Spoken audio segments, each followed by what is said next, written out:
अगर ये वीडियो आपको पसंद आए तो लाइक करें और शेयर करना मत भूलिए। सब्सक्राइब करें लक्ष्य टीवी चैनल को और बेल आइकॉन पर क्लिक करना मत भूलिए लेटेस्ट वीडियो सबसे पहले पाने के लिए। અહીંયા મુનિઓએ સનકાદિક ઋષિઓએ 6 પ્રશ્નો કર્યા, એના જવાબ આપ્યા। બધા જ શાસ્ત્રનો સાર, એનો સિદ્ધાંત શું એની વાત કરી। સદા સર્વદા જીવનનું કલ્યાણ શેમાં છે? તો કે એ બધાનું જ કલ્યાણ ભાગવતજીમાં છે, ભગવાનના સત્સંગમાં છે।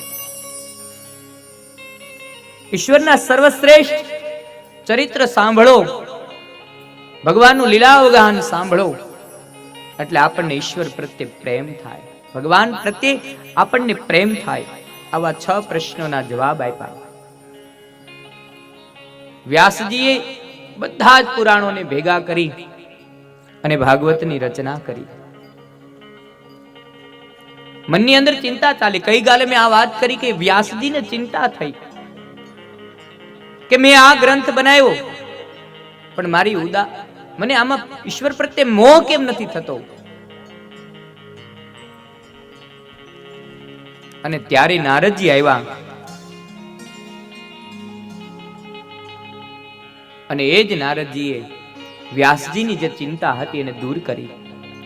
કહ્યું કે તમે આમાં થોડીક ભગવાનની લીલાઓ ગાઓ,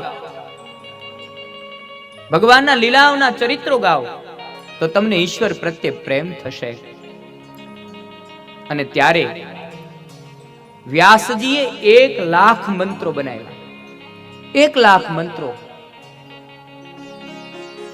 અને એમાંથી થોડા થોડા જે સારા સારા મંત્રો હતા એનું નિરૂપણ કરી અને 18,000 શ્લોક કર્યા। 18,000 શ્લોક લખવા માટે વ્યાસજીએ વિચાર કર્યો કે હું કોની પાસે આ લખાવું? ત્યારે ગણપતિને યાદ કર્યા, આંખ બંધ કરી ગણપતિનું સ્મરણ કર્યું। એક જ દેવ એવા છે જે સ્વયં જ્ઞાનનો ભંડાર છે। વ્યાસજીએ આંખ બંધ કરી અને ગણપતિજી મહારાજની સ્તુતિ કરી, ભગવાનને યાદ કર્યા। ગાઈએ ગણપતિ જગવંદન, ગાઈએ ગણપતિ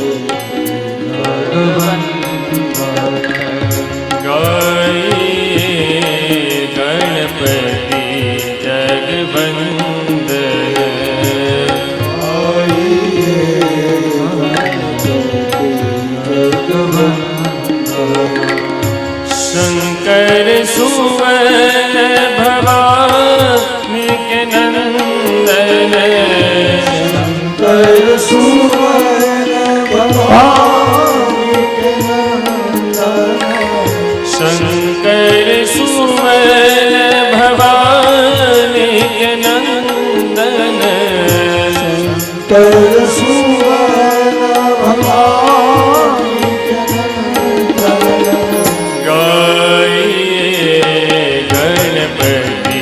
के नंदन,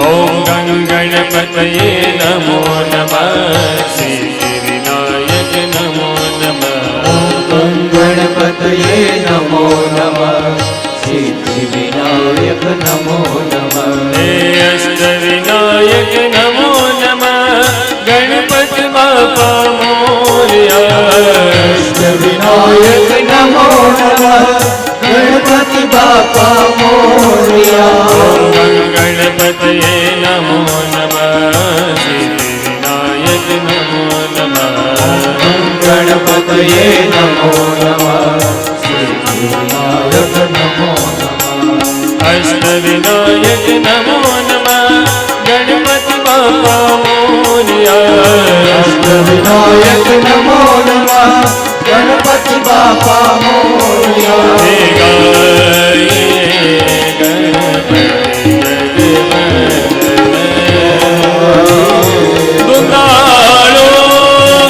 दुख भंजनो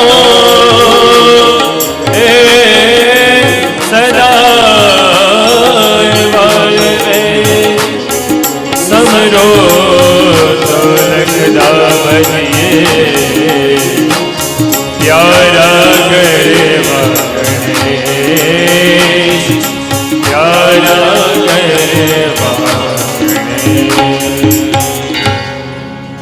ગણપતિની સ્તુતિને એ સ્તુતિ દ્વારા ભગવાન પ્રગટ થયા. નારદજીને જે સંકેત આપ્યો હતો, જેમાંથી મુક્તિ કરવા માટે, વ્યાસજીની ચિંતા કરવા માટે ગણેશ ભગવાન આવ્યા. વ્યાસજી કાર્ય સોંપ્યું કે 18,000 મંત્રો લખવાના છે. ગણપતિએ શરત રાખી કે જ્યાં તમે અટકશો ત્યાં હું અદૃશ્ય થઈશ. સાથે વ્યાસજીએ પણ શરત મૂકી કે પ્રભુ, હું તમને જે મંત્ર આપું લખવા માટે, એ તમારે સમજી વિચારી અને પછી એ મંત્ર લખવાનો. ગણપતિ લખવા માટે પ્રારંભ કર્યો.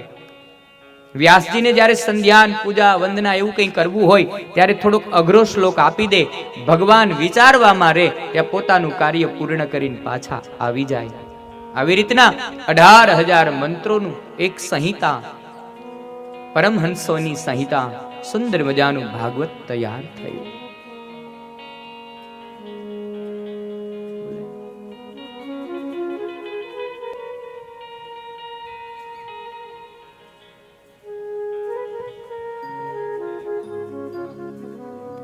શ્રી મારુતિ જીવદયા ચેરિટેબલ ટ્રસ્ટ દ્વારા આયોજિત મૂંગા પશુ પક્ષીઓના લાભાર્થે ભાગવત મોક્ષ ગાથાનું આપણે સરસ મજાનું રસપાન કરી રહ્યા છીએ. વ્યાસ મુનિના મુખારવંદીથી સરસ મજાના શ્લોકો નીકળી અને ગણપતિ એમનું લેખન કરી રહ્યા હોય ત્યારે આ મારુતિ જીવદયા ટ્રસ્ટના આમંત્રણને માન આપી આપણી વચ્ચે જે મહેમાનો ઉપસ્થિત થયા છે એમનું આશીર્વાદ એમને અહીંયાથી લેવડાવવા છે, એમના સન્માન કરવા છે. આપણી વચ્ચે ઉપસ્થિત છે દિલીપભાઈ જાની, દિલુ રાજા. વિનંતી કરીશ કે મંચ ઉપર ઉપસ્થિત થાય. દર વર્ષે બ્રાહ્મણો માટે યજ્ઞ પવિત કોઈ પણ ચાર્જ વગર એવો કરી આપે છે. સમસ્ત બ્રહ્મ સમાજ માટે દિલીપભાઈ જાનીને વિનંતી કરું કે આપ મંચ ઉપર ઉપસ્થિત થાવ. તાળીઓથી આપણે એમને વધાવી લઈએ, જોરદાર તાળીઓથી એમને વિનંતી કરીએ કે આપ મંચ ઉપર ઉપસ્થિત થાવ. મારુતિ જીવદયા ચેરિટેબલ ટ્રસ્ટનો એવો ઉદ્દેશ કે જેનાથી અનેક પશુ પક્ષીઓ, પ્રાણીઓ અને જેમના થકી આ સંસાર પ્રકૃતિ ચાલે છે એવા તમામ જીવોનું કલ્યાણ થાય એ હેતુથી આ એક નાનકડું અમથું આયોજન થયું અને આયોજનને દીપાવવા આપણી વચ્ચે મહેમાનો ઉપસ્થિત છે. એ મહેમાનોના આપણે સન્માન લઈ રહ્યા છીએ. આપણી વચ્ચે ઉપસ્થિત છે તુષારભાઈ સિરડિયા, એમને વિનંતી કરીએ કે મંચ ઉપર ઉપસ્થિત થાય. વલ્લભભાઈ રાબડિયા પ્રમુખશ્રી, એમને વિનંતી કરીએ મંચ ઉપર ઉપસ્થિત થાય.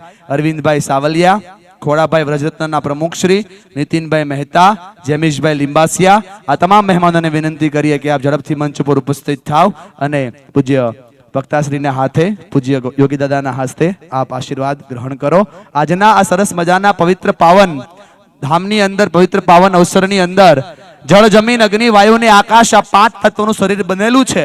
આ 5 તત્વથી આપણું, પ્રકૃતિથી આપણું જીવન ચાલે છે. એ પ્રકૃતિની અંદર મનુષ્યો છે, પ્રાણીઓ છે, પશુઓ છે, પક્ષીઓ છે, તમામ પ્રકારના જીવો છે. તાળીઓથી આપણે વધાવીએ, આ સન્માનને આપણે તાળીઓથી વધાવીએ. મારુતિ જીવદયા ચેરિટેબલ ટ્રસ્ટના આમંત્રણને માન આપી અને જે મહેમાનો આપણી વચ્ચે ઉપસ્થિત થયા છે, આ સંસ્થાને સહયોગની અત્યારે જરૂર છે. લક્ષ ચેનલના માધ્યમથી આપ આ સંસ્થાના કાર્યક્રમ નિહાળી રહ્યા હોય તો તમને બેંક એકાઉન્ટ નંબર પણ આપવામાં આવ્યો છે.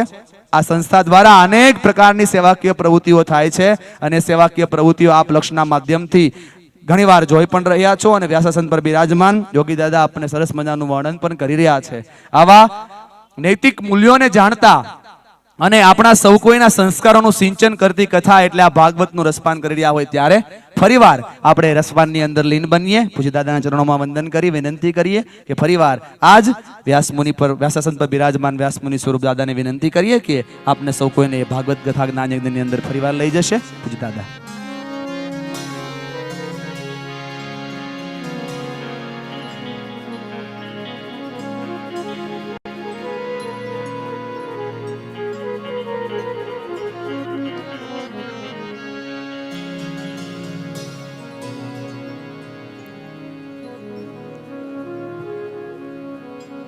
ગણપતિજીની પ્રાર્થના થઈ.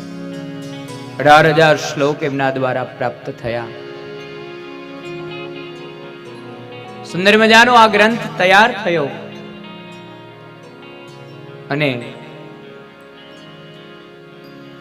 વ્યાસજીને અર્પણ થયું.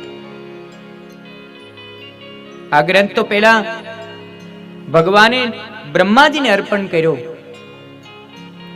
અને એ જ બ્રહ્મા अगर ये वीडियो आपको पसंद आया हो तो लाइक करें और शेयर करना मत भूलिए। सब्सक्राइब करें लक्ष्य टीवी चैनल को और बेल आइकॉन पर क्लिक करना मत भूलिए लेटेस्ट वीडियो सबसे पहले पाने के लिए। પોતાના માનસ પુત્ર એવા નારદજીને અર્પણ કર્યો. નારદજીએ વ્યાસજીને અર્પણ કર્યો. એ વ્યાસજીએ સુખદેવજી મહારાજ પોતાના દીકરાને અર્પણ કર્યો. અને એ સુખદેવજી મહારાજે રાજા પરીક્ષિતજી મહારાજને ગાય સંભળાયો.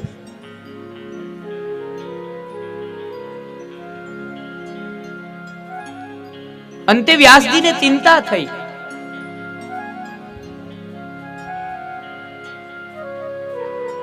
કે હવે આ ગ્રંથ તૈયાર થઈ ગયો, પણ આનો પ્રચાર અને પ્રસાર કઈ રીતે થાય? હું આને જગતના કલ્યાણ માટે, સમાજના કલ્યાણ માટે, જગતના કલ્યાણ માટે મેં જે મહેનત કરી છે, મેં જે પુરુષાર્થ કર્યો છે, એ સમાજની વચ્ચેનું કલ્યાણ કેવી રીતના થાય? આવું મનની અંદર એક દ્વિધા એમને ચાલી છે. અંતે એમને એવું થયું કે હું કોની પાસે જાઉં અને મારી જે ચિંતા છે એ હું કોને સંભળાવું? ત્યારે એને ભગવાન શિવ યાદ આવ્યા. ભગવાન આશુતોષ પરમાત્માને યાદ કર્યા છે. ભગવાન શિવને પ્રાર્થના કરી કે પ્રભુ, જે આનંદ તમે સમાધિમાં એકલા લો છો,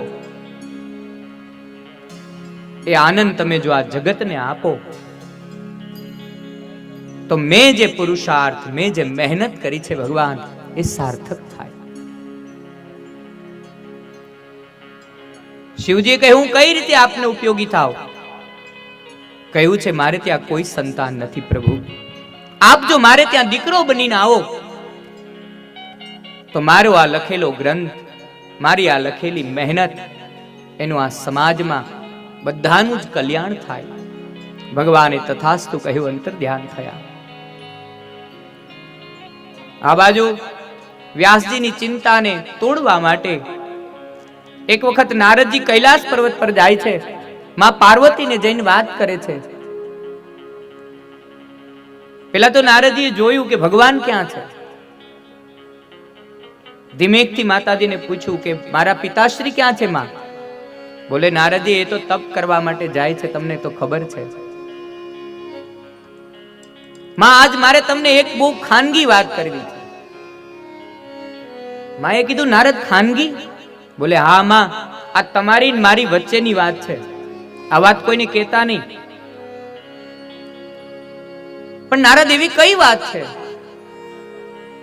માં, મારા પિતાએ તમને ક્યારે આ વાત કરી જ નથી. પણ શેની વાત નારદ? માં, મારા પિતાની પાસે એક અમર કથા છે, અને એ અમર કથા જે સાંભળે એ અમર બની જાય છે. તમને આ વાત ક્યારેય કરી જ નહીં? તમે આ વાત ક્યારેય સાંભળી છે માં? માએ કહ્યું, ના નારદ, મને આ વાતની ખબર જ નથી. તો હવે એક કામ કરજો માં, જ્યારે મારા પિતાશ્રી ઘરે આવે ને ત્યારે એને કહેજો તમને અમર કથા સંભળાવે.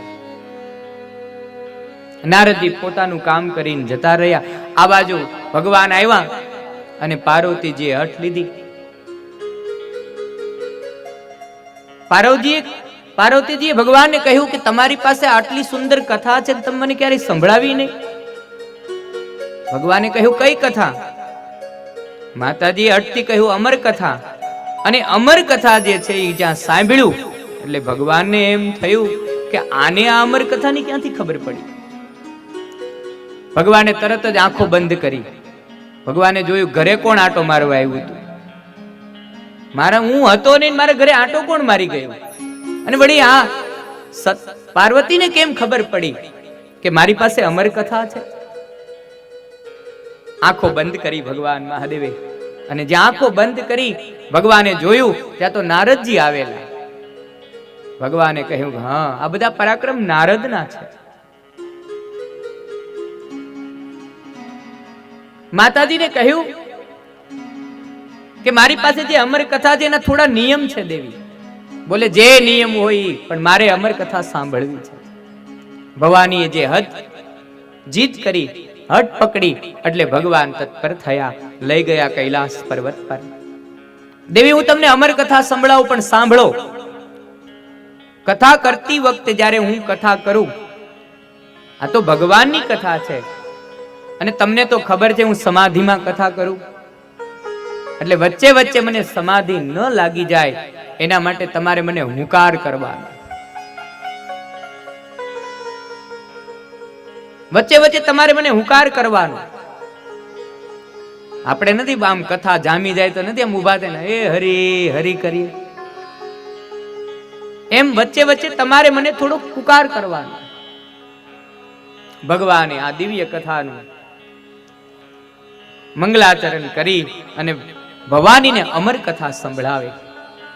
અને જ્યાં એ અમર કથા સંભળાવે છે, આ બાજુ વ્યાસજી જે પ્રાર્થના કરી હતી કે મારે ત્યાં પુત્ર રૂપે એક દીકરો થાય અને એનાથી આ ભાગવતની પ્રચાર અને બધાને એનો આ જન કલ્યાણ માટે, વિશ્વ કલ્યાણ માટે આ ગ્રંથ ઘર ઘર સુધી પહોંચે, એવી જે ઈચ્છા હતી, એ ઈચ્છા માટે ભગવાને તત્પર અવસર લીધો. અમર કથા સાંભળે છે ભવાની. જ્યાં કથા ચાલુ થઈ ત્યાં માતાજીને નીંદર ચાલુ થઈ, સૂઈ ગયા. એક વૃક્ષ ઉપર પોપટનું નાનું એવું બચ્ચું હતું. એને ખબર પડી કે આજ ભગવાન અમર કથા સંભળાવે છે અને વચ્ચે વચ્ચે હુંકાર કરવાનો છે. આ બાજુ ભવાની સૂઈ ગયા. અવસર મળ્યો કે જો હું વચ્ચે હુંકાર કરીશ તો જ ભગવાન અમર કથા સંભળાવશે, વચ્ચે હુંકારનો શબ્દ સંભળાશે નહીં તો ભગવાન અમર કથા છોડી દેશે. એટલે હવે માતાજી સૂઈ ગયા છે, પણ આ પોપટનું જે નાનું બચ્ચું છે એ વચ્ચે વચ્ચે જવાબ આપતું જાય છે. અમર કથા પૂર્ણ થઈ. ભગવાન મહાદેવજી જ્યાં નેત્રો ખોલ્યા, જોયું ત્યાં તો ભવાની સૂતેલા. ભગવાને કહ્યું કે આ દેવી સૂઈ ગયા તો મને હુંકાર કોણ આપે? જોયું ત્યાં તો એક વૃક્ષ ઉપર પોપટનું નાનું એવું બચ્ચું હતું. અને ભગવાનને ક્રોધ ચડ્યો. હાથમાં ત્રિશુલ લઈને ભગવાન એને મારવા માટે ઊભા થયા. આ જીવને થયું કે હમણાં મારી હિંસા થઈ જશે, હમણાં મારું મૃત્યુ થશે. એટલે પોપટનું બચ્ચું ઉડવા લાગ્યું. આગળ પોપટનું બચ્ચું છે, પાછળ શિવજી હાથમાં ત્રિશુલ લઈ અને એને મારવા માટે જાય છે. પોપટનું બચ્ચું ઉડતું ઉડતું અલગ અલગ બધા રૂપ લેતું લેતું વ્યાસ મુનિનો આશ્રમ હતો, એ વ્યાસ મુનિના આશ્રમ પાસે નીકળ્યું. અને આ બાજુ વ્યાસજીના પત્ની અરણી માતા જળ પીવા માટે પોતાનું મુખ ઊંચું કર્યું. અને એ સમયે આ પોપટના બચ્ચાને અવસર મળ્યો અને એક વાયુ રૂપે સાવ નાનું એવું સૂક્ષ્મ રૂપ લઈ અને અરણી માતાના ગર્ભની અંદર એ પોપટનું બચ્ચું ઉતરી ગયું, સ્થાન મળી ગયું. આ બાજુ શિવજી ક્રોધમાં બહાર બેઠા છે. વ્યાસજીએ કહ્યું ભગવાન આટલા બધા ક્રોધિત કેમ? તો કે હું ભવાનીને અમર કથા સંભળાવતો હતો ત્યારે એક પોપટના બચ્ચાએ આ કથા સાંભળી છે અને એ તમારા પત્ની અરણીના ગર્ભમાં ગયું છે. જ્યાં સુધી એ બહાર નહીં નીકળે ત્યાં સુધી હું આ જગ્યા છોડીને જઈશ નહીં અને હું એને મારીશ, એનું મૃત્યુ કરીશ. વ્યાસજીએ યાદ કરાવ્યું ભગવાન તમે જે સમાધિમાં આનંદ લો છો ને એ આનંદ મેં તમારી પાસે માંગ્યો હતો કે મને આ કથાનો આનંદ આપો. તમે જે સમાધિમાં જે સ્થિતિમાં જે આનંદથી રહો છો એ આનંદ જો આખા વિશ્વને આખા જગતને પ્રાપ્ત થાય એના માટે મેં તમારી પાસે વરદાન માંગ્યું હતું કે આપ મારે ત્યાં પુત્ર રૂપે અવતરો. મહાદેવજીને યાદ આવ્યું હા ભાઈ હાચી વાત. એટલે તરત ક્રોધ શાંત થયો, જગ્યા છોડીને ગયા. 9 વર્ષ સુધી માતાના ગર્ભમાં રહ્યા.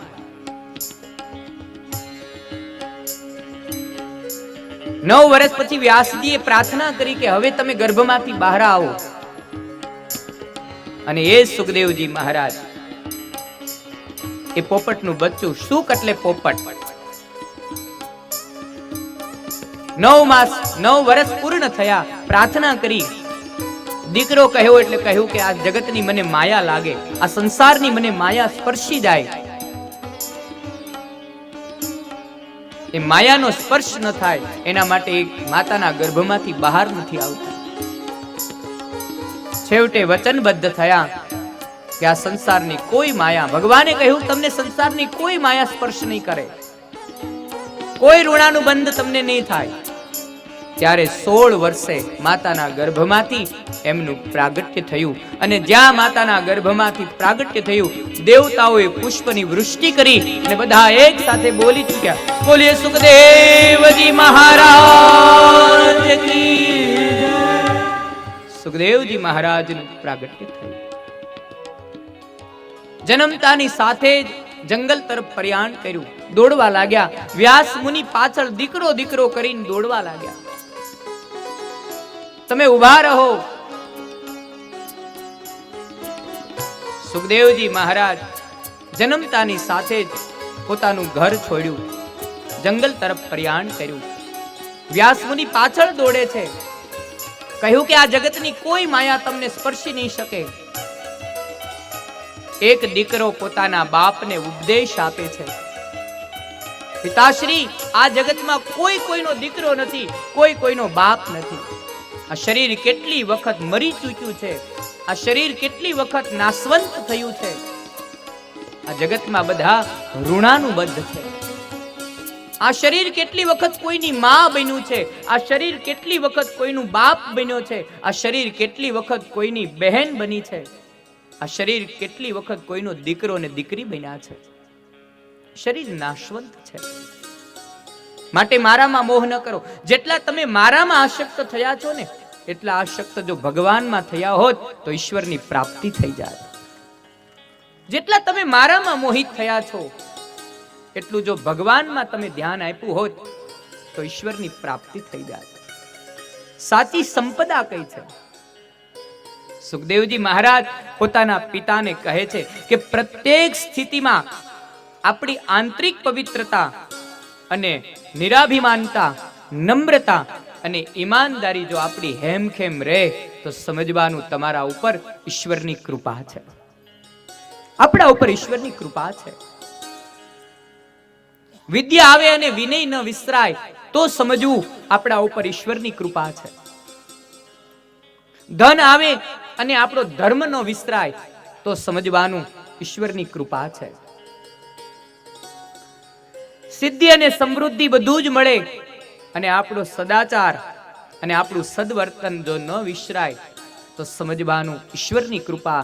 અને છેલ્લે કહ્યું કે જોબન આવે અને સમજણ અને સંયમની પાળ જો હું તમે ન ઓળંગીએ ત્યારે સમજવાનું આપણા ઉપર ઈશ્વરની કૃપા છે. આ શરીર નાશવંત છે, કેટલી વખત જન્મી ચૂક્યું છે. અંતે વૃક્ષમાં પ્રવેશ કર્યો, પિતાને ઉપદેશ આપ્યો. વ્યાસ મુનિ પોતાના આશ્રમમાં પાછા આવ્યા.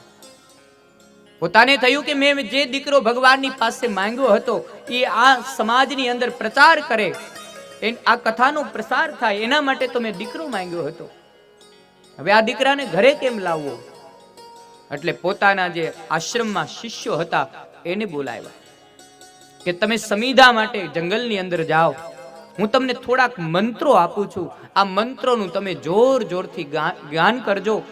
આ મંત્રો એટલા જોરથી બોલજો કે આ મંત્રના શબ્દો મારા દીકરા સુખદેવના કાને સંભળાય.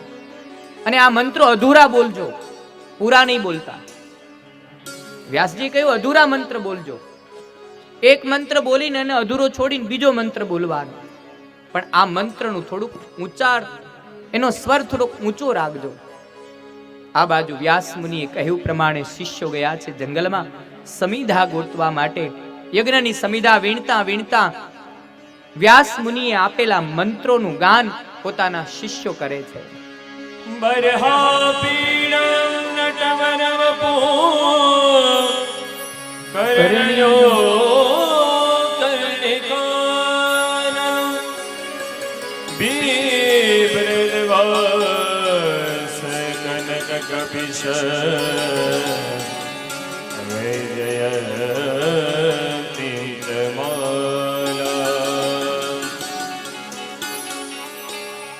અહો યમ સ્તનકાલકૂટમ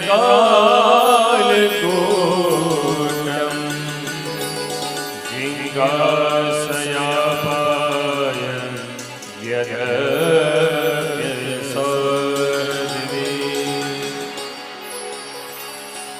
આવા મંત્રનું ઉચ્ચારણ થયું. વ્યાસ મુનિના શિષ્યોએ જ્યાં જોરથી એનું ગાન કર્યું એટલે સુખદેવજી મહારાજના કાને આ મંત્રો સંભળાણા. ભગવાનના રૂપનું વર્ણન કર્યું, ઈશ્વર કેવો છે, પણ અધૂરા મંત્રો હતા. એટલે જે દિશામાંથી અવાજ આવતો હતો એ દિશા તરફ પ્રયાણ કર્યું. ધીમે ધીમે આવા મંત્રો કોણ ગાય છે, આ મંત્રો કોણ બોલે છે? જોયું તો આ વ્યાસ મુનિના શિષ્યો સમિધાને વીણતા વીણતા ભગવાનના મંત્રો બોલે. સુખદેવજી મહારાજે હાથ જોડીને કહ્યું ઋષિકુમારોને કે તમને આવા સુંદર મંત્રો કોણે શીખવાડ્યા અને શા માટે તમે અધૂરા અધૂરા મંત્ર બોલો છો? શિષ્યોએ કહ્યું, અમને વ્યાસ મુનિએ તમારા પિતાએ આ મંત્રો આપ્યા છે, આ મંત્રોનું ગાન એણે અમને શીખવાડ્યું છે. બોલે આવા અધૂરા મંત્ર કેમ શીખવાડ્યા? આ મંત્રને તમારે પૂરા ગાવા જોઈએ, આ મંત્રને પૂરો બોલવો જોઈએ. એમ વાત કરતા કરતા સુખદેવજી મહારાજને પોતાના શિષ્યો આશ્રમ તરફ લઈ જાય છે. વાતો કરાવતા કરાવતા સુખદેવજી મહારાજને આશ્રમમાં લાવે છે. વ્યાસ મુનિ જ્યાં જોવે છે પોતાના દીકરા સુખદેવજી મહારાજને પ્રસન્ન થયા. પોતાને પછી મનમાં વિચાર કર્યો કે આ સંસારની માયા સુખદેવજીને લાગશે નહીં, કારણ સુખદેવજી મહારાજ એકદમ વિરક્તપણે છે. સંસારમાં એને કંઈ ખબર જ નથી, કોણ સ્ત્રી છે અને કોણ પુરુષ છે એનું જ્ઞાન સુખદેવજીને નથી. જેનામાં કોઈ વાસના નથી, આ શરીરનું કોઈ ચામડું એને સ્પર્શી શકતું નથી. એક વખત નારદજી અને સુખદેવજી મહારાજ જનકપુરીમાં ભેગા થાય છે. જનક મહારાજને એક ચિંતા હોય છે કે આ બંનેમાંથી મહાન કોણ, નારદ મહાન કે સુખદેવજી મહાન? સુનૈનાજીએ કહ્યું કે એનો પરિચય હું તમને આપીશ. બોલે કઈ રીતે? તો કે બંનેને આમંત્રણ આપો, બંનેને બોલાવો. રાજમહેલમાં આમંત્રણ મળ્યું, બંને આવ્યા છે. આ બાજુ નારદજી છે, એક બાજુ સુખદેવજી મહારાજ છે. દેવી આનાથી કેમ ખબર પડશે કે આ બંનેમાંથી મહાન કોણ? સુનૈનાજીએ કહ્યું એનો રસ્તો હું આપીશ. સુંદર મજાનો એક હિંડોળો તૈયાર કર્યો. એક બાજુ નારદજી બેઠા છે, એક બાજુ સુખદેવજી મહારાજ બેઠા અને એની વચ્ચે સુનૈનાજી જઈને બેસી ગયા. જનક મહારાજ સામે ઊભા છે, જોવે છે કે આ શું કરે છે. મારે તો એ જાણવું છે કે આ બંનેમાંથી મહાન કોણ? સુનૈનાજી વચ્ચે બેઠા. થોડાક નારદજી બાજુ ગયા. જેવા નારદજી બાજુ ગયા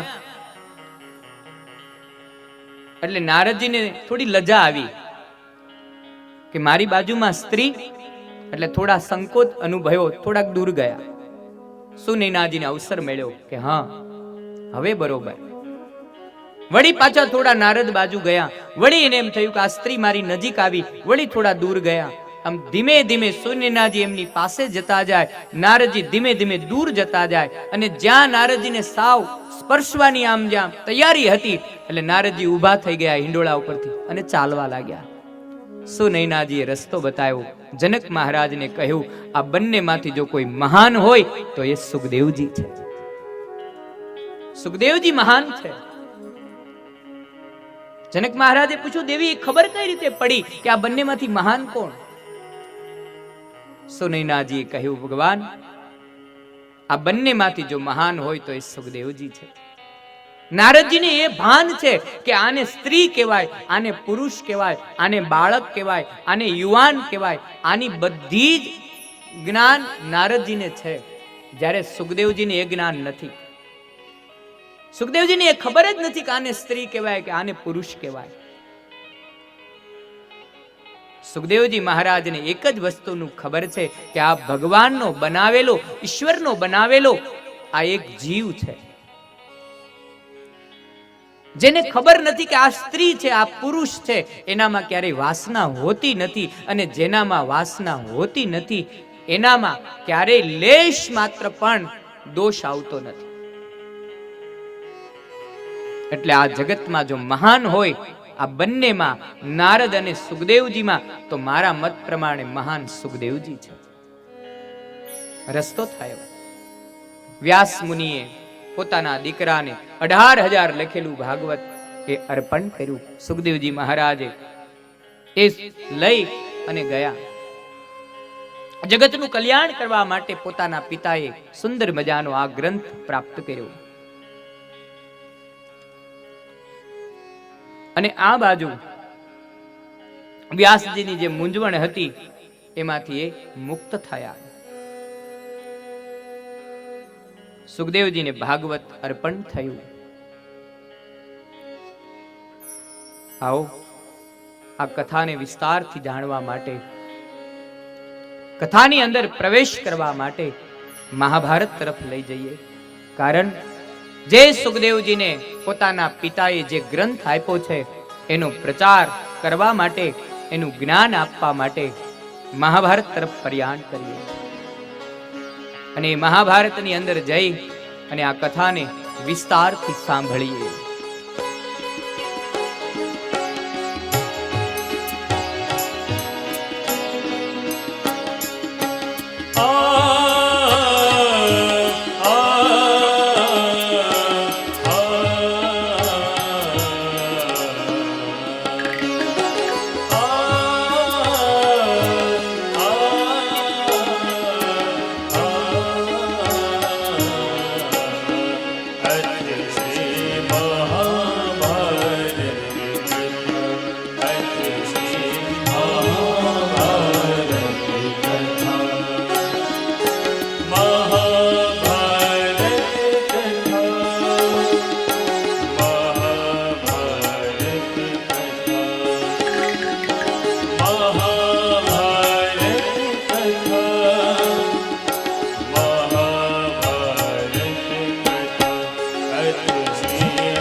दिया सोचा नहीं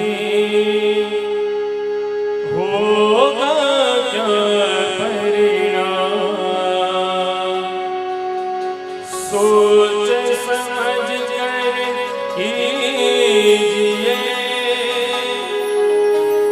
जीवन में हर काम आश कह रही है श्वास से धीरज धरना सीख मांगे बिना मोती मिले मांगे मिले ना भीख सीख हम बीते युगों से नए युग का करे स्वागत करे स्वागत करे स्वागत करे स्वागत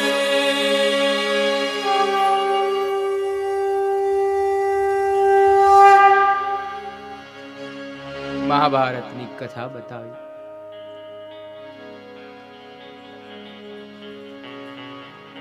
કૌરવો અને પાંડવોનું ભયંકર યુદ્ધ થયેલું છે. એક જમીનના ટુકડા માટે ભાઈઓ ભાઈઓની અંદર એટલો બધો કલેશ થયો. ભયંકર કુરુક્ષેત્રના રણ મેદાનમાં યુદ્ધ થયેલું છે.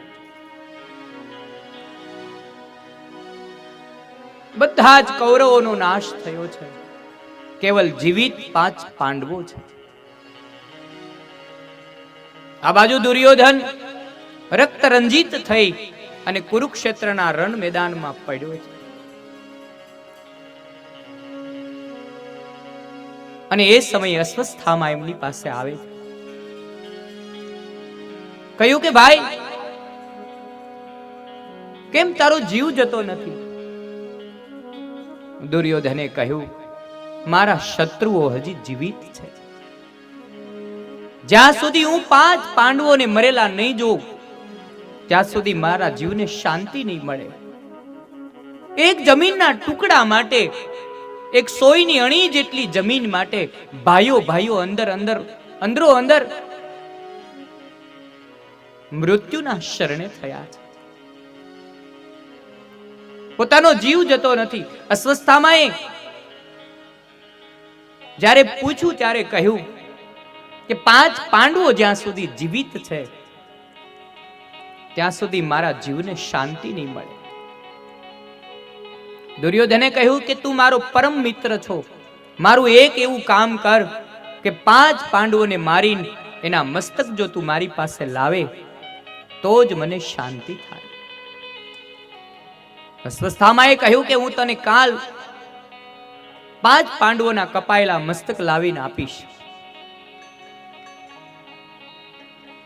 આ બાજુ અશ્વસ્થામા પ્રતિજ્ઞા કરે છે અને એ સમયે ભગવાનને સંકેત મળે છે. રાત્રિનો સમય હતો અને ભગવાન પાંડવોને ત્યાંથી લઈ જે કુટિયામાં પાંડવો વાસ કરતા હતા એ કુટિયામાંથી 5 ભાઈઓને લઈ અને ભગવાન ગયા છે. એક કુટિયાની અંદર 5 પાંડવોના બાળકો સૂતેલા હતા. એક બાજુ એક કુટિયાની અંદર દ્રૌપદી માતા સૂતા હતા. અને એ સમય રાત્રિનો સમય થયેલો અને અસ્વસ્થામાં આવ્યા છે. એ પાંડવોના 5 બાળકો જે સૂતેલા હતા હાથમાં ખડગ લઈ અને 5 બાળકોના મસ્તક કાપી નાખ્યા. અસ્વસ્થામાને થયું 5 પાંડવો સૂતેલા છે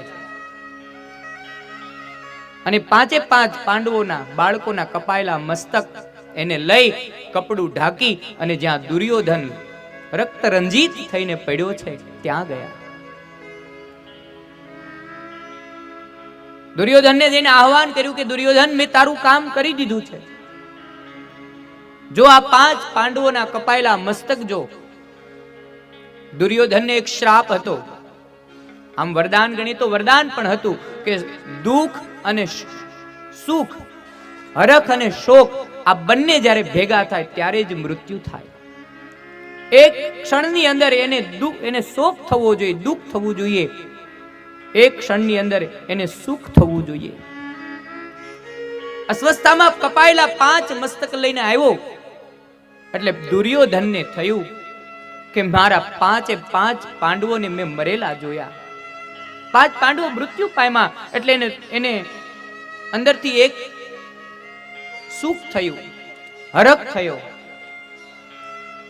અને જ્યાં એ 5 પાંડવોના એ મસ્તક આપ્યા અને માથેથી જ્યાં કપડું ઉતાર્યું અને જ્યાં જોયું ત્યાં તો પાંડવોના બદલે પાંડવોના 5 બાળકોના મસ્તક હતા.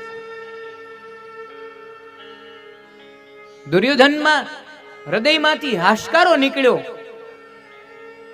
હે અસ્વસ્થામાં, આ તે શું કર્યું?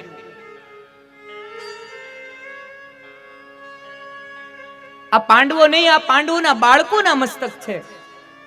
અને જ્યાં પાંડવોના બાળકોના મસ્તક છે એવું અસ્વસ્થામાં જ્યાં જોયું, પોતાને થયું કે મેં પાંડવોના બાળકોને મારી નાખ્યા. દુર્યોધને કહ્યું તે અમારા કુળને તોડી નાખ્યું. અમારા વંશની અંદર એક પણ એવું બાળક ન રહ્યું. અમારા વંશને પાણી પીવરાવે એવું કોઈ ન રહ્યું. પેલા જ્યારે પાંડવોના મસ્તક છે એવું કહ્યું એટલે પોતાને આમ હરખ થયો. અને જ્યાં એ 5 બાળકોના મસ્તક જોયા એટલે એને દુઃખ થયું, શોક થયો. હરખ અને શોક બંને જ્યાં ભેગા થયા તરત જ પોતાનું મૃત્યુ થયું.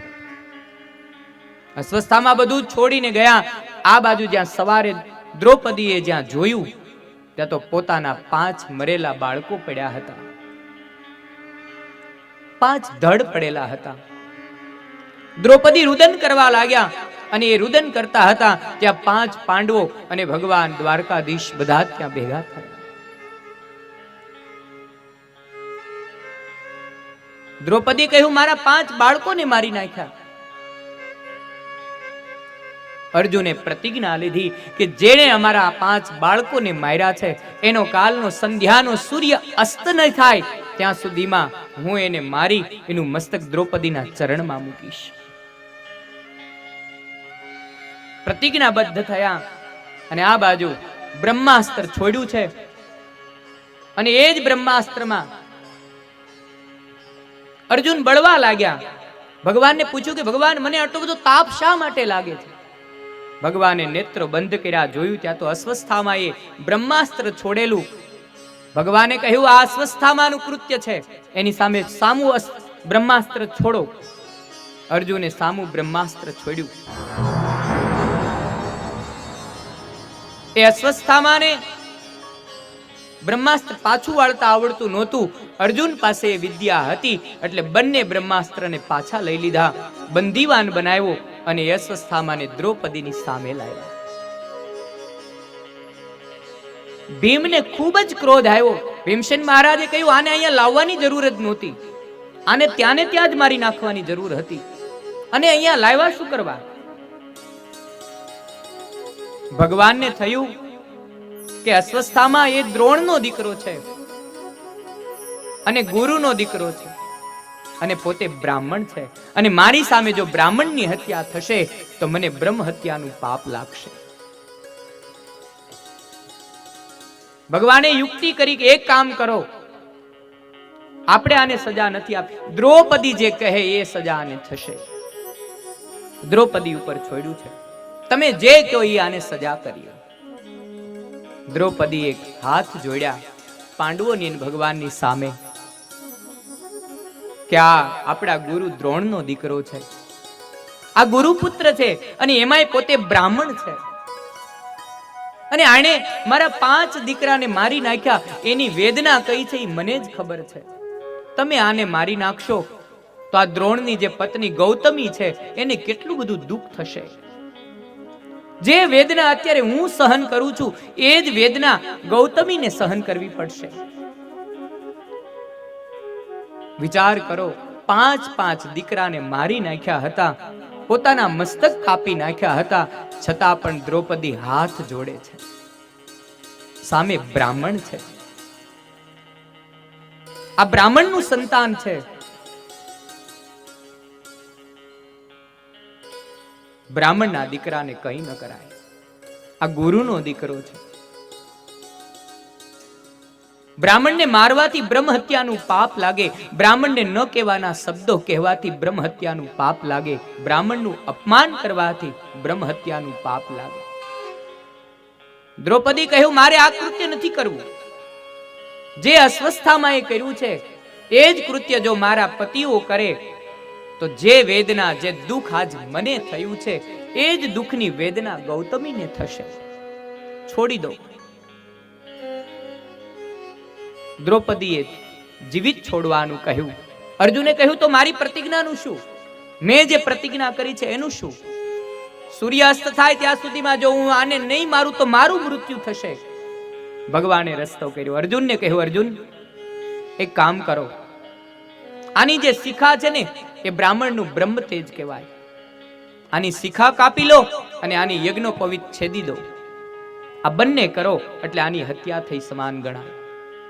અસ્વસ્થામાં આને મુંડન કરાવરાયું. બ્રહ્મસૂત્ર જે હતું એના કટકા કર્યા, પોતાના કપાળમાં મણી હતો એ કાઢી લીધો, નિસ્તેજ કર્યા, ગયા છે. બદલાની આગ અંદર ભભૂકી અસ્વસ્થામાને કે મારું આટલું ઘોર અપમાન કર્યું, 5 દીકરાને મારી નાખ્યા હતા, છતાં પણ ગુરુનો દીકરો છે એવું સમજીને જેને છોડી દેવામાં આવ્યો હતો એ જ અસ્વસ્થામાં પાંડવનું હવે એક જ સંતાન બાકી રહ્યું હતું. અને ઉત્તરાના ગર્ભની અંદર પાંડવનું એક સંતાન, અભિમન્યુની પત્ની, એ ઉત્તરાના ગર્ભની અંદર એક સંતાન હતું. અંદર એક જ્વાળા પ્રગટી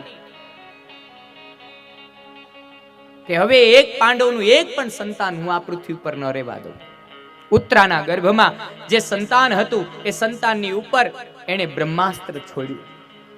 અને જ્યાં ઉત્તરાના ગર્ભની અંદર રહેલું જે બાળક હતું એના ઉપર જ્યાં બ્રહ્માસ્ત્ર આવ્યું એટલે આખું શરીર બળવા લાગ્યું, વેદનાઓ થવા લાગી.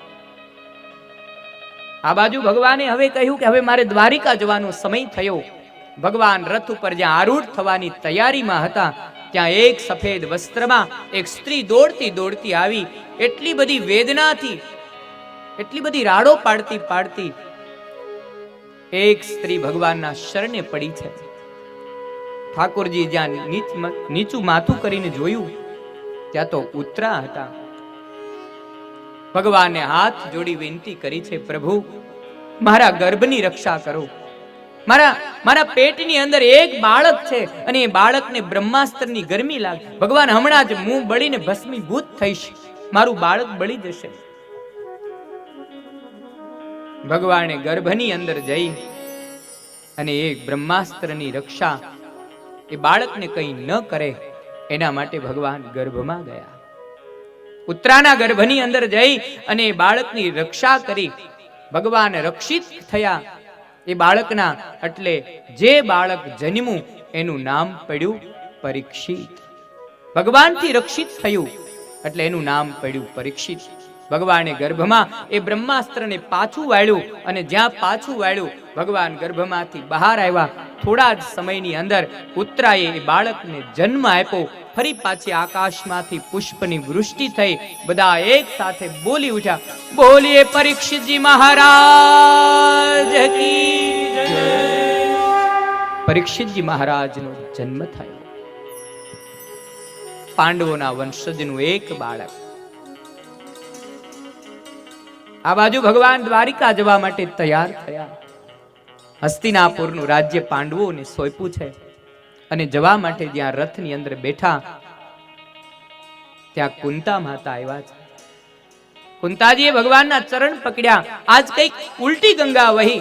દરરોજ ભગવાન કુંતા માતાને વંદન કરતા હતા, એના બદલે આજ કુંતાજીએ ભગવાનના વંદન કર્યા, ભગવાનના ચરણ પકડ્યા. ભગવાને કહ્યું, ફૈબા આ શું કરો છો? કારણ ભગવાન કુંતાજીના ભાઈના દીકરા હતા. એટલે કહ્યું, ફૈબા આ શું કરો છો? શા માટે મને પગે લાગો છો? કુંતાજીએ કહ્યું, ભગવાન, અત્યાર સુધી હું તમને મારા ભાઈનો દીકરો સમજતી હતી. મારા મનમાં એવું હતું કે તમે મારા ભાઈના દીકરા છો, પણ મને આજ ખબર પડી આપ મારા ભાઈના દીકરા નહીં, સ્વયં ભગવાન છો, સ્વયં ભગવાન છો. અત્યાર સુધી મારી આંખો તમને ઓળખી ન શકી. અત્યાર સુધી ભગવાન હું તમારા આ રૂપને જોઈ ન શકી. મને ખબર ન પડી કે આપ કોણ છો.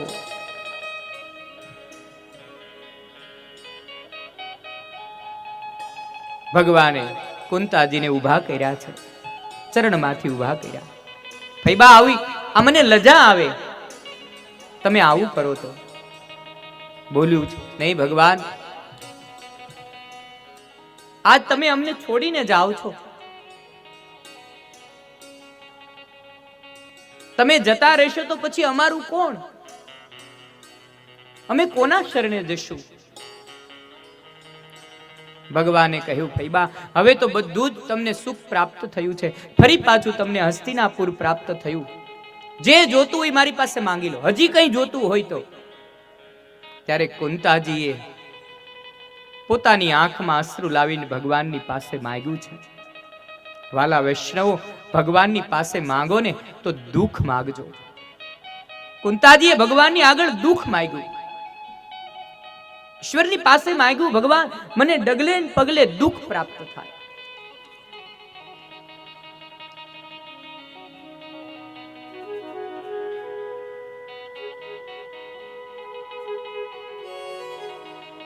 ડગલે ને પગલે ભગવાનની આગળ દુઃખ માંગ્યું છે.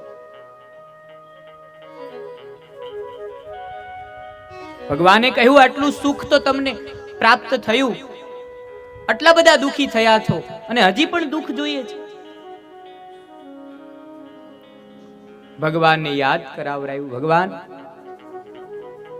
તમે અમારી સાથે હતા, દુઃખ હતું ત્યારે તમે અમારી સાથે હતા, અને જ્યારે આજ અમને સુખ મળ્યું છે ત્યારે તમે અમને છોડીને જાઓ છો. આજ અમને સુખ મળ્યું છે ત્યારે તમે અમને છોડીને જતા રહો છો. માટે ભગવાન, જો મને આપવા માંગતા હો ને તો મને દુઃખ આપો. ડગલે ને પગલે મારા જીવનમાં દુઃખ આવે, મારા જીવનમાં વિપત્તિ, આપત્તિ, સંકટ આ બધું જ આવ્યા કરે. મને એકને નહીં, અમારા બધા જ પરિવારને દુઃખ મળે. સુખમાં ભગવાન તમે અમને છોડીને જાઓ છો. દુઃખ હતું ત્યારે મારા પાંડવો, મારા 5 દીકરાઓ એ સંકટમાં હતા, ત્યારે ભગવાન તમે અમારી સાથે હતા. લાક્ષાગ્રહમાં અમને બાળવામાં આવ્યા ત્યારે દાવા અગ્નિના રૂપમાં ભગવાન તમે અમારી સાથે હતા.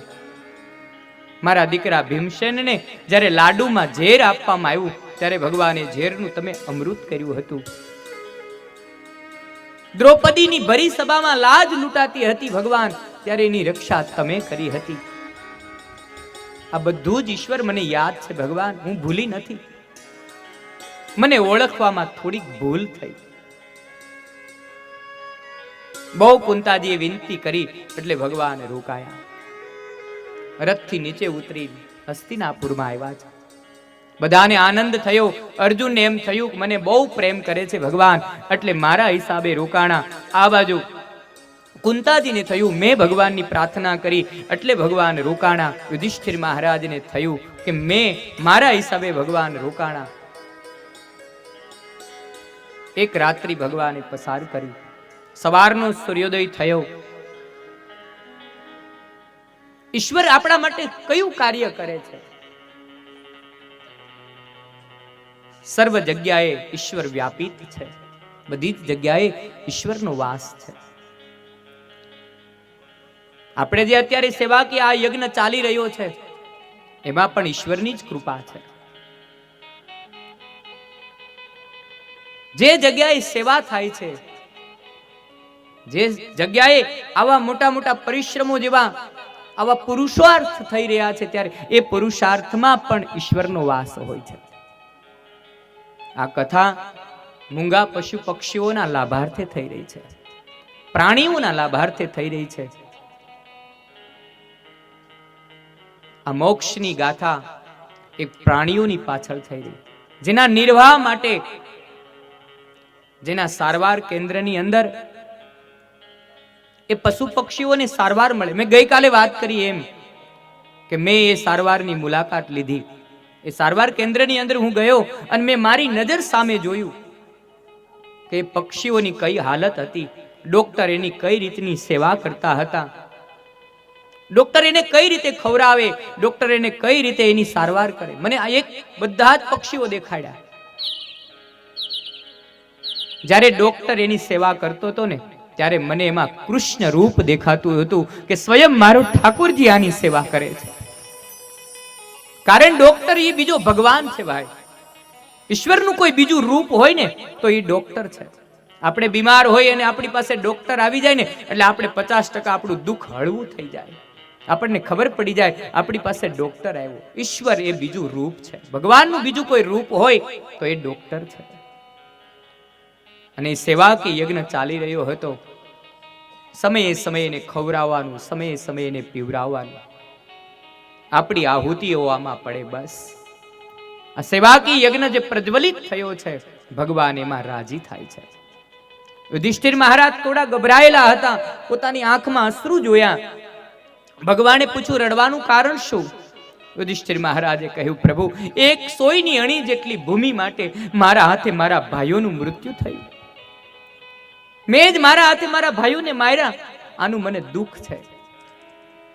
ભગવાને એનું બ્રહ્મ જ્ઞાન આપવા માટે ભગવાન એને લઈ ગયા છે કુરુક્ષેત્રના રણ મેદાનમાં, જ્યાં બાણની સૈયા ઉપર ભીષ્મ પિતા સુતેલા છે ત્યાં લઈ ગયા. ભીષ્મ પિતા જ્યાં સુતા છે ત્યાં ભગવાન યુધિષ્ઠિર મહારાજ પાંડવો સહિત બધાને લઈ ગયા. અને આ બાજુ ભીષ્મ પિતા ભગવાનની રાહ જોતા હતા. અને એ સમયે ભગવાનનું જ્યાં પિતાંબર જોયું, પુત્રીએ જોયું, એટલે ભીષ્મ મહારાજને થયું ભગવાન મારી સન્મુખ આવ્યા. પાંડવોને લઈ અને બાણસયા પર સુતેલા ભીષ્મના મસ્તક પાસે જઈને ભગવાન ઉભા રહી ગયા. ભીષ્મ પિતાને કહ્યું કે આ બધું જે યુદ્ધ થયું અને એમાં કૌરવો મરાયા એનું દુઃખ ધર્મ મહારાજને છે. આપ થોડું એમને બ્રહ્મ જ્ઞાન આપો. ભીષ્મ પિતાએ કહ્યું ભગવાન, હું આ બાણસૈયાઓ પર તમારી પ્રતીક્ષા કરું છું. હું કેવલ આપના દર્શન કરવાની ઝાંકી માટે તત્પર છું. અને આપ મારા મસ્તક પાસે આવીને ઊભા છો માટે મને આપના દર્શન નથી થતા. એક કામ કરો પ્રભુ, આપ મારા ચરણ પાસે આવો અને મને આપની ઝાંખી કરાવરાવો. ભીષ્મ ભગવાનને પોતાના શરણ પાસે આવવાનું કહે. આ જગતનો જીવ, આ સૃષ્ટિનો જીવ માત્ર ભગવાનના શરણે જાય, એના બદલે ભીષ્મએ ભગવાનને પોતાના શરણે બોલાવ્યા. આ ભક્ત છે અને એ ભક્તની પ્રતિજ્ઞાને પૂર્ણ કરવા માટે ભગવાન ભક્તના શરણે જાય છે. મસ્તક પાસે ઉભેલા ભગવાન હવે ભીષ્મના ચરણ પાસે આવ્યા. ચરણ પાસે આવ્યા એટલે ભીષ્મએ આંખથી ભગવાનને વંદન કર્યા છે. ભગવાન, હું આપને વંદન કરું છું.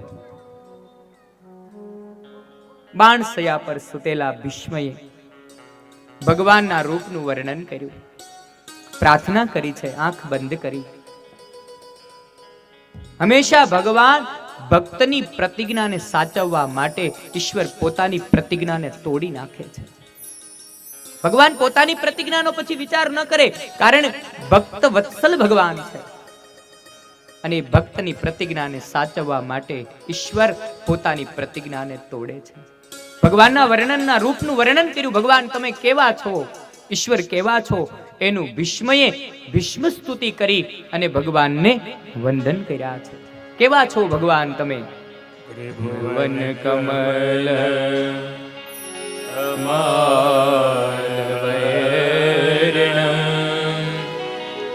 રવિકર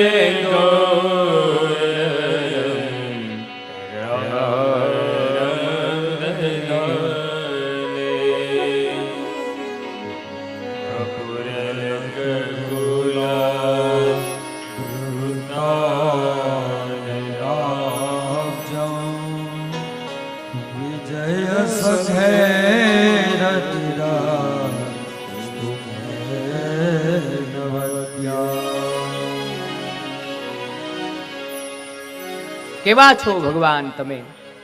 તમાલ વર્ણમ તમાલના પત્ર જેવો તમારો વર્ણ છે. રવિ કરે ગોર વરામદ, સૂર્યના કિરણ જેવા પ્રકાશિત છો. પીળું પિતાંબર ભગવાને ધારણ કર્યું અને સૂર્યના પ્રકાશ પડે એટલે ભગવાન સોનેરી જેવા લાગે. ભગવાનની જે લટો હતી વાળની, એ કેશની લટો ભગવાનના કપાળ પર આવતી હતી, જાણે સૂર્ય ઉદિત થતો હોય એવું લાગતું હતું. ભગવાનને કહ્યું તમે કપટી છો. કેવા છો? તમે કપટ કર્યું તું મારી સાથે. આ ઈશ્વર કેવો છે? તો કે જ્યારે કૌરવો અને પાંડવોનું યુદ્ધ થતું હતું ત્યારે દુર્યોધને ભીષ્મ પિતાને એવું કહ્યું કે તમે મારા પક્ષમાં રહીને લડો છો, પણ તમે સારું ઈચ્છો છો પાંડવો. તમે ખાઓ છો મારા રાજમાં અને સારું વિચારો છો પાંડવોનું.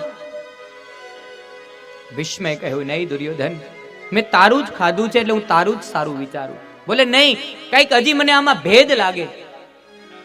ભીષ્મે કહ્યું જો તને ભેદ લાગતો હોય ને તો આવતીકાલે તારી પત્ની ભાનુમતીને મોકલજે, હું એને અખંડ સૌભાગ્યવતીના આશીર્વાદ આપીશ. આ બાજુ ભગવાનને ખબર પડી કે આવતીકાલે ભીષ્મ દાદા દુર્યોધનની પત્નીને અખંડ સૌભાગ્યવતીના આશીર્વાદ આપશે અને એક વખત જો ભીષ્મના મુખમાંથી અખંડ સૌભાગ્યવતી ભવ નીકળી ગયું એટલે હું પાંડવોને બચાવી નહીં શકું. હું પાંડવોને બચાવી નહીં શકું. રાત્રિનો સમય હતો. જ્યાં ભાનુમતી જવા માટે તૈયાર થઈ એ પહેલા દ્વારકાધીશજી દ્રૌપદી પાસે આવ્યા. દ્રૌપદીને કહ્યું જલ્દી કરો. બોલે પણ પ્રભુ અત્યારે ક્યાં જવું? ભગવાને કહ્યું હું કહું એમ કરો, મને પ્રશ્ન ન કરો. અને એક કામ કરો, આજે સાડી પહેરી છે ને એનો મોટો ઘૂમટો તાણો. પણ ભગવાન આ તમે શું કરાવો છો? દ્રૌપદી કહે. ભગવાન કહે દ્રૌપદી અત્યારે હું જેમ કહું ને એમ કરો.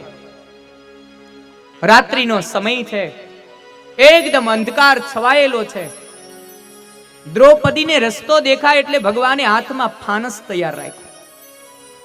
એ પ્રગટાવેલું ફાનસ લઈ આગળ આગળ ભગવાન ચાલે છે, પાછળ પાછળ દ્રૌપદી ચાલે છે. લાજનો મોટો ઘૂમટો તાણેલો છે અને એક કુટિયા બતાવી ભગવાને કે સામેની કુટિયામાં જાઓ, જઈ અને જ્યાં તપસ્વી એક વ્યક્તિ બેઠી છે એને જઈ અને ખાલી એના ચરણમાં વંદન કરો, પ્રણામ કરો, જાઓ. દ્રૌપદી કહ્યું પણ ભગવાન. ભગવાને કહ્યું દ્રૌપદી અત્યારે હું કહું એમ જ કરો. ભગવાન ઉપર જેને સંપૂર્ણ શ્રદ્ધા હતી, ઈશ્વર ઉપર જેને સંપૂર્ણ વિશ્વાસ હતો, ભગવાને કહ્યું એમ દ્રૌપદીએ કહ્યું. જે કુટિયા બતાવી એ કુટિયાની અંદર ગયા, ત્યાં ભીષ્મ પિતા બેઠા હતા. દ્રૌપદી અંદર જઈ અને ભીષ્મના ચરણમાં જઈને પ્રણામ કર્યા, જ્યાં વંદન કર્યા. એટલે ભીષ્મ પિતાને થયું કે દુર્યોધનની પત્ની ભાનુમતી આવી અને પોતાના મુખમાંથી આશીર્વાદ નીકળ્યા, અખંડ સૌભાગ્યવતી ભવ. આજે આ શબ્દો નીકળ્યા એટલે દ્રૌપદીએ લાજનો ઘૂમટો ઉઘાડ્યો. ભીષ્મ પિતાને કહ્યું બાપજી આપ કોને આ આશીર્વાદ આપો છો? ભીષ્મે જ્યાં જોયું ત્યાં તો દ્રૌપદી. ભીષ્મ ઉભા થયા, આ શું? પણ દ્રૌપદીને જ્યાં જોયા એટલે ભીષ્મને ખબર પડી ગઈ આ પરાક્રમ બીજા કોઈનું નહીં, સ્વયં દ્વારકાધીશજીનું જ છે. દ્રૌપદીને પૂછ્યું તને અહીંયા લાવ્યું કોણ? અને જ્યાં ભીષ્મ બહાર આવ્યા અને જ્યાં કુટિયાની બહાર જોયું ત્યાં પીળું પિતાંબર રાત્રિના સમયે ભીષ્મ દાદાને દેખાણું. દ્રૌપદીને કહ્યું બેટા જા, હવે પાંડવોની કોઈની તાકાત નથી કે પાંડવોનો કોઈ વાળ પણ વાકો કરી શકે, કારણ મારા અખંડ સૌભાગ્યવતીના આશીર્વાદ પાંડવોની સાથે છે. ભગવાનના શરણે ગયા ભીષ્મ. ભગવાનને કહ્યું તમે આ કૃત્ય કરી અને પાંડવોને વિજયી ભવ કર્યા. બધી જ ભગવાને જે કાંઈ લીલા કરી હતી બધી જ લીલા ભીષ્મએ દર્શાવી. અંતે ઈચ્છા મૃત્યુનું વરદાન હતું. ઉત્તરાયણનો સમય આવ્યો એટલે ભીષ્મએ પોતાનો દેહનો ત્યાગ કર્યો, સ્વધામ ગમન કર્યું. આ બાજુ ભગવાન પણ હવે દ્વારિકા જવા માટે તૈયાર થયા. અર્જુનજી મહારાજ રથ લઈ દ્વારકા નગરીની અંદર ભગવાનને મૂકવા માટે ગયા. ઘણો સમય વ્યતીત થયો. આ બાજુ નારદજી આવ્યા. ધર્મ મહારાજને સંકેત આપ્યો કે મહારાજ હવે રાજ્યની સમાપ્તિ કરો, કારણ કળિયુગને આવવાની તૈયારી છે. કળિયુગ આવવાની તૈયારીમાં છે. અને એ સમયે ધર્મ મહારાજ નગર ચર્ચા કરવા માટે નીકળે છે ત્યારે નગરની અંદર અમુક કળિયુગના નિશાનો દેખાણા, કળિયુગ આવવાની એની તૈયારીઓ દેખાણી. અને એ સમયે અર્જુનજી મહારાજ દ્વારકાથી પરત આવે છે. એકદમ નિસ્તેજ સ્વરૂપ છે, આંખોના તેજ હણાઈ ગયા હતા, નિસ્તેજ હતા. અને એ સમયે યુધિષ્ઠિર મહારાજે પૂછ્યું, આવી દશા તારી કરી કોણે? તારાથી એવું કયું કૃત્ય થયું કે તારું આ બધું તેજ જતું રહ્યું? અને એ સમયે અર્જુનજીએ નતમસ્તક થઈ પોતાના ભાઈને કહ્યું કે ભાઈ, ભગવાન હવે આપણી વચ્ચે રહ્યા નથી. ભગવાન આપણને છોડી અને સ્વધામ ગયા છે. અને જ્યારે એ જ ભગવાનને છોડી અને જ્યારે હું રસ્તામાં આવતો હતો ત્યારે કાબાઓએ મને લૂંટી લીધો. સમય સમય હૈ બલવાન, નહીં પુરુષ બલવાન. કબે અર્જુન લૂંટ્યો,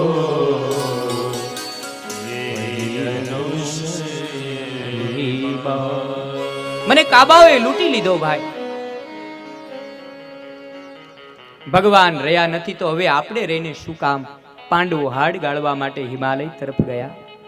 પોતાનો જે દેહ હતો એ હિમાલયમાં વિલીન થયો. આ બાજુ જન્મેલા પરીક્ષિતજી મહારાજને રાજગાદી સોંપી દીધી. રાજગાદી સોંપી અને પાંડવોએ પોતાનું સ્થાન ગ્રહણ કર્યું.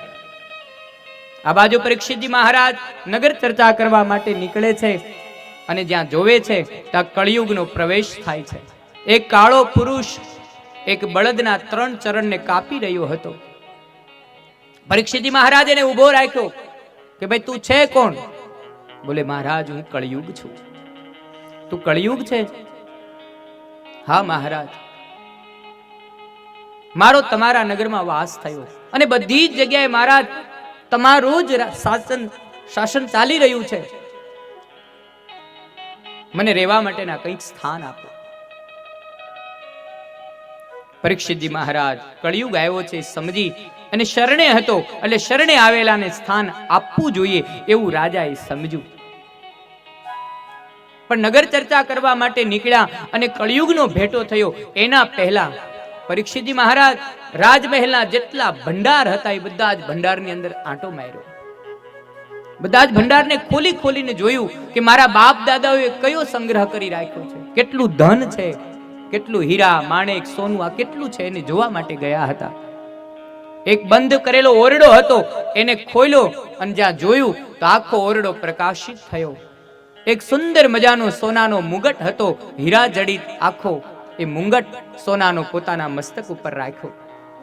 પોતે વિચાર કર્યો કે આટલો સુંદર મજાનો આ સુવર્ણનો મુંગટ મારા બાપ દાદાએ રૂમમાં શું કરવા મૂક્યો હશે? પોતાના મસ્તક ઉપર ધારણ કર્યો. આ મુંગટ જરાસંધ રાજાનો હતો. ભીમસેન મહારાજે કપટથી એ મુંગટ ચોરી લીધો હતો, એ લઈ લીધો હતો અને એ મુંગટને આજ રાજા પરીક્ષિતે પોતાના મસ્તક ઉપર ધારણ કર્યો.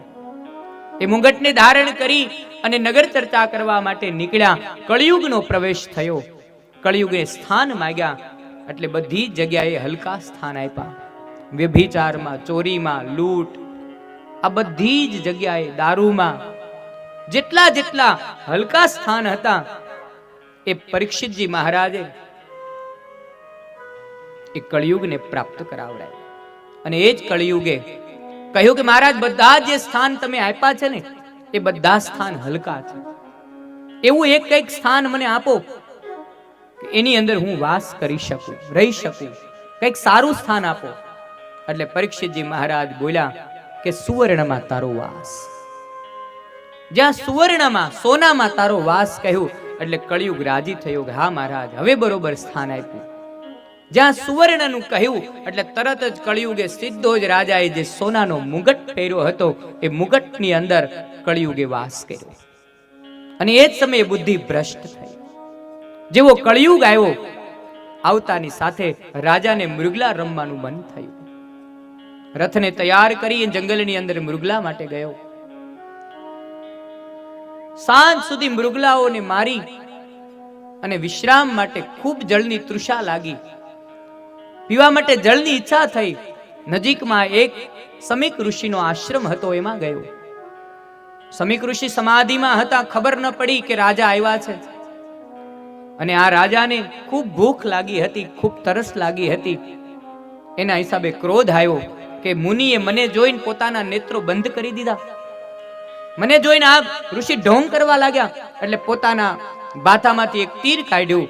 બાજુમાં મરેલો એક સર્પ હતો, એ ઋષિના ગળામાં પહેરાવ્યો. જે હાથથી પોતાના વંશજો બ્રાહ્મણોને ઋષિને પુષ્પના હાર પહેરાવતા હતા, એ જ પરીક્ષિતજી મહારાજને આજે એક ઋષિના ગળામાં મરેલો સર્પ પહેરાવ્યો. છતાં એની સમાધિ છૂટી નહીં, એટલે ત્યાંથી જતા રહ્યા. આ બાજુ સમીક ઋષિનું 5 વર્ષનું નાનું એવું બાળક, જેનું નામ હતું શૃંગી મહારાજ. એ શૃંગી મહારાજને સમાચાર મળ્યા કે તમારા પિતાના ગળામાં કોઈ મશ્કરીથી મરેલો સર્પ નાખ્યો છે. કૌશિકી નદીનું જળ વહેતું હતું, એમાંથી અંજલિ ભરી અને શૃંગીએ શ્રાપ આપ્યો કે મારા પિતાના ગળામાં જેને મરેલો સર્પ નાખ્યો છે, એને 7મા દિવસે તક્ષક નામનો સર્પ કરડે અને એનું મૃત્યુ થાય. 7મા દિવસે જીવનું મૃત્યુ થાય. સમીક ઋષિએ આજે આ શ્રાપ સાંભળ્યો એટલે શૃંગીને ઠપકો આપ્યો કે બેટા, આપણે બ્રાહ્મણ છીએ અને બ્રાહ્મણ આટલો બધો ક્રોધ કરે એ સારું ન કહેવાય. એ સારું ન કહેવાય. આપણે બ્રાહ્મણે આટલો ક્રોધ ન કરવો જોઈએ. જાઓ, તમે જેને શ્રાપ આપ્યો છે એને સાવધાન કરો. પહેલા તો સમાધિમાં જોયું કે આ કોને શ્રાપ આપ્યો. ખબર પડી આ તો પાંડવોનું વંશ અને પરીક્ષિતજી મહારાજ. જાઓ બેટા, એને મૃત્યુને સુધારવા માટેના 7 દિવસ આપો. અને એ સમયે શૃંગી મહારાજ નીકળ્યા છે. આ બાજુ પરીક્ષિતજી મહારાજ રાજમહેલમાં ગયા. સોનાનો મુંગટ નીચે જ્યાં ઉતારીને મૂક્યો, કળિયુગ થોડોક દૂર ગયો એટલે પોતાને ભાન થયું કે મેં આ શું કર્યું. જે હાથથી મારે પુષ્પની માળા પહેરાવવી જોઈએ, એના બદલે મેં એને મરેલો સર્પ પહેરાવરાયો. હજી જ્યાં એનો પશ્ચાતાપ કરે છે, ત્યાં જ આ બાજુ શૃંગી મહારાજ આવ્યા અને શ્રાપ આપ્યો હતો. એ કહ્યું કે રાજન, તે મારા પિતાની મશ્કરી કરી, મારા પિતાના ગળામાં મરેલો સર્પ નાખ્યો, એટલે મેં તને શ્રાપ આપ્યો છે કે 7મા દિવસે તને તક્ષક નામનો સર્પ કરડશે, તારું મૃત્યુ થશે. રાજા ભયભીત થયો, વંદન કર્યા, પ્રણામ કર્યા. બાપજી, મને જીવવા માટે 7 દિવસ આપ્યા છે. મને જીવવા માટે તમે 7 દિવસ આપ્યા. તમે જો તરત શ્રાપ આપી દીધો હોત કે અત્યારે ને અત્યારે મૃત્યુ થાય, તો મને મારા મૃત્યુને સુધારવા માટે સમય ન મળત. આપે મારા ઉપર કૃપા કરી. રાજપાટ હતું એ બધું છોડ્યું. પોતાને ત્યાં જન્મેલું એક બાળક જેનું નામ હતું જન્મેન્જય મહારાજ, એને રાજ તિલક કરી દીધું. રાજપાટ બધું જ છોડી જન્મેન્જય મહારાજને રાજ્ય સોંપી અને ત્યાંથી ગંગાના કિનારે આવ્યા છે. ઋષિમુનિઓની સભા હતી. ઋષિમુનિઓને વંદન કર્યા. મને એક બ્રાહ્મણનો શ્રાપ છે, 7મા દિવસે મને તક્ષક કરડશે અને મારું મૃત્યુ થશે. આમાંથી કોઈ ઋષિ મને 7મા દિવસે મોક્ષ આપી શકે ખરો? બધા નતમસ્તક થયા. આ ઋષિ બધા કહેવા લાગ્યા કે આ રાજા કંઈક નશો કરીને આવ્યો લાગે છે. અમારા શરીરના રાફડા થઈ ગયા, અમારું શરીર આખું હાડપિંજર થઈ ગયું, અમારા નેત્રો હણાઈ ગયા, છતાં પણ અમને ભગવાનના દર્શન નથી થયા અને આને 7મા દિવસે ઈશ્વરની પ્રાપ્તિ કરવી છે. અને એ જ સમયે પૂર્વ દિશાની અંદર એક અગ્નિનો ગોળો પ્રગટ થયો. જેમ હજારો સૂર્ય પ્રકાશિત થયા હોય અને જેવો પ્રકાશ પ્રાપ્ત થાય, એવો એક પ્રકાશ પૂર્વ દિશામાંથી આવી રહ્યો છે. અને જ્યાં જોયું, બધા ઋષિ મુનિઓને ખબર પડી કે આ સૂર્ય જેવો પ્રકાશ ક્યાં થયો. પૂર્વ દિશા તરફ જ્યાં ઋષિઓએ નજર કરી, ઋષિએ પોતાના સાધનો છોડ્યા, પોતાના આસન ઉપર ઊભા થયા, હાથ જોડ્યા. અને એ સમયે વેદવ્યાસજી મહારાજ પણ પોતાના આસન ઉપરથી ઊભા થયા. કારણ પૂર્વ દિશામાંથી જે સૂર્ય સમાન આવતા હતા એ બીજું કોઈ નહીં, સ્વયં સુખદેવજી મહારાજ આવે છે. ધૂળની ડમરીઓ ઉડે છે, નાના નાના બાળકો એમની મશ્કરી કરે છે. એક લિંગો જેના અંગ ઉપર એક પણ વસ્ત્ર નથી, દિગંબર અવસ્થા છે, મોટા મોટા હાથ છે, વાળની મોટી મોટી જટાઓ છે. એવા સુખદેવજી મહારાજનું પ્રાગટ્ય થયું. બધા ઊભા થયા, બધાએ પુષ્પની વૃષ્ટિ કરી, બધા એક સાથે બોલી ચૂક્યા, બોલીએ સુખદેવજી મહારાજ કી જય. સુખદેવજી મહારાજનું પ્રાગટ્ય. રાજાનો હાથ પકડ્યો છે. હે રાજન, તને શ્રાપ છે બ્રાહ્મણનો? બોલે હા મહારાજ. તારે ભગવાનની પ્રાપ્તિ કરવી છે? બોલે હા મહારાજ. મારી પાસે 7 દિવસ છે, 7 દિવસમાં મારે મુક્તિ જોઈએ. સુખદેવજી મહારાજે કહ્યું, ખટવાંગ રાજાને તો 2 જ ઘડીમાં મુક્તિ મળી ગઈ, તારી પાસે તો 7 દિવસ છે, અને 7 દિવસમાં 77 વખત હું તને ભગવાનના દર્શન કરાવીશ. એક આસન ઉપર સુખદેવજી અને નીચે અંજળનો ત્યાગ કરી અને એક આસન પર પરીક્ષિતજી મહારાજ બેઠા, અને ગંગાના કિનારે એ કથાનું અવતરણ થયું. સુંદર મજાની કથાનું અવતરણ થયું. આ બાજુ વિદુરજી મહારાજ ધૃતરાષ્ટ્રને ઉપદેશ આપ્યો, અને એ ધૃતરાષ્ટ્રના ઉપદેશથી એ પોતે પણ રાજ્ય છોડીને ગયા. સુખદેવજી મહારાજ આ કથાનું વિસ્તરણ કરે છે અને રાજા પરીક્ષિતજી મહારાજને એનું તત્વજ્ઞાન આપે છે. આ સત્રને અત્યારે જ વિરામ આપી આવતીકાલે ફરી પાછા ભગવત ચર્ચા માટે એકત્રિત થશું. આવતીકાલે 8:30 વાગે રાત્રિના સમયે ફરી પાછા ભગવત ચર્ચા કરવા માટે આપણે બધા પાછા એકત્રિત થશું. ત્યાં સુધી આ સત્રને વિરામ આપીએ. જેના લાભાર્થે અને જેના સેવાર્થે આ યજ્ઞ થયો છે એવું મારુતિ જીવદયા ટ્રસ્ટને આપણી સેવાકી પ્રવૃત્તિ દ્વારા કંઈક ને કંઈક આહુતિઓ આપીએ. આ સેવાના યજ્ઞની અંદર ઈશ્વરે તમને જો કંઈ આપ્યું હોય તો દાન લેખે કંઈક અહીંયા આપતા જજો, જેનાથી અબોલ મૂંગા પશુ પક્ષીઓની સેવા થાય. એનો આ એક યજ્ઞ આપણી બધાની વચ્ચે પ્રજ્વલિત થયો છે. વાણીને વિરામ આપીએ. મારી વાણી અને મારી दृष्टि મારા ઠાકોરજીના ચરણમાં समर्पित करिए. अगर ये वीडियो आपको पसंद आया हो तो लाइक करें और शेयर करना मत भूलिए.